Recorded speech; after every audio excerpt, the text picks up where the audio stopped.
my personal view of what I like and my professional view of what I like is completely different, really. If you're an editor, your job is to look at popular music or unpopular music, actually, and see what might be interesting about it for other people, whether you like it or you don't, and see the most interesting way of expressing that in a magazine.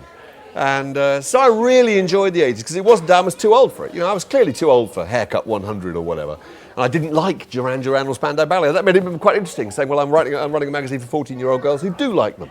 So let's find out what's interesting about them. I was the person who created the superstar John Taylor. I was shown does this ring any bells, Duran Duran? Do you remember John Taylor? Yeah, it's a lot of excitement there. I was at Smash Hits used to be sent transparencies almost before you got a record. And I looked at the picture of this new group, Duran Duran. I can remember saying, who's this fat guy at the front? I said, that's fat guy, it's Simon, the singer, Simon Le Bon. I said, we can't have him on the cover. What about this guy? Now, this guy's good looking. So we put John Taylor, the bass player, on the cover, and he became an absolute superstar overnight. We had to run posters of him all the time. So look at the power we had.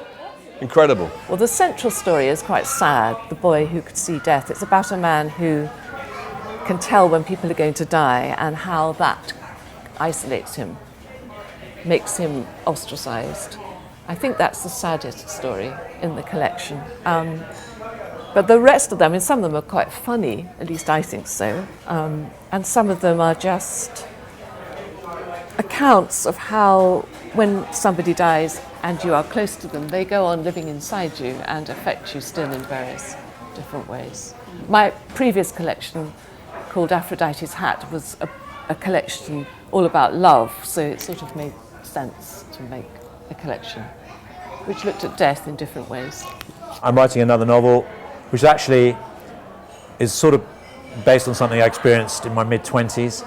I had a job selling butterflies in glass cases in America. Of course you did. And I worked for a man who wanted to be America's first pope, and I travelled around America with him selling butterflies. So that is the basis for my next novel. And it's, yeah, it's called The Killing of Butterfly Joe at the moment. So we'll see. I'd been sort of sporadically employed as a screenwriter, but I'd never had anything produced. So this book started out as a screenplay, and then it was in development, and I wrote it as a novel really to satisfy but otherwise I would go mad with it because it was living.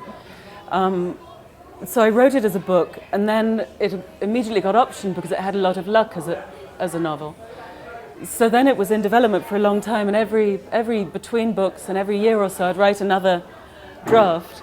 So it was really just, for me, it was just coming home to this place that I like being in, and now it's actually been out. I feel more, it's harder not writing The Outcast than writing The Outcast, because writing the scripts for it each time were, the story was already there, so it was a nice experience of the maths and the sort of front of brain work in a way that was working out how to tell it on the screen. And that was just tremendously enjoyable. I loved doing that. There was a film with Humphrey Bogart and Catherine Hepburn, thanks, called The African Queen, if you ever saw it. And although an awful lot of the film was filmed in Africa, the beginning parts where he's teaching Miss whatever her name is in the film how to row the African Queen, how to navigate the African Queen, they go through this inner channel, and if you look very closely you can see that it's a Thames island because that's where it was filmed. And they even went to Kew Gardens and borrowed exotic plants like palms and things and stuck them in the mud. And so you can see these like Thames, watery, traditional Thames plants, and suddenly a palm tree sticking out. And they also released an awful lot of parakeets to create the sound, which is the origin of a lot of the parakeets. Yeah. My publisher, after the Numbook, said, Helen, I'd really like you to write something, social history told through memoir is really, really popular.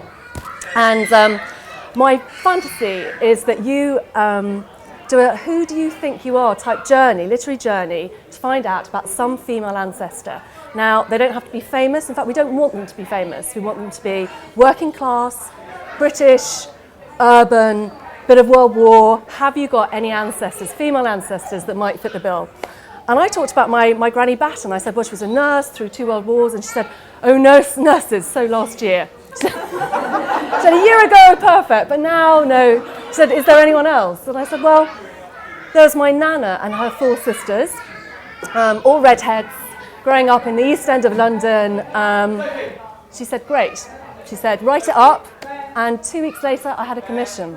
So it wasn't my idea, but actually, I think their lives turned out to be absolutely fascinating. This is based on a character who is a young lady whose parent are mixed. So the father is an English doctor, the mother is an Asian woman.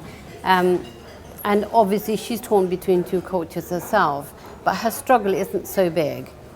But when she comes, until the time when her father actually dies, that she realizes that actually that clash of cultures and religion and all the other aspects of life and death and everything really mean far more now than ever before.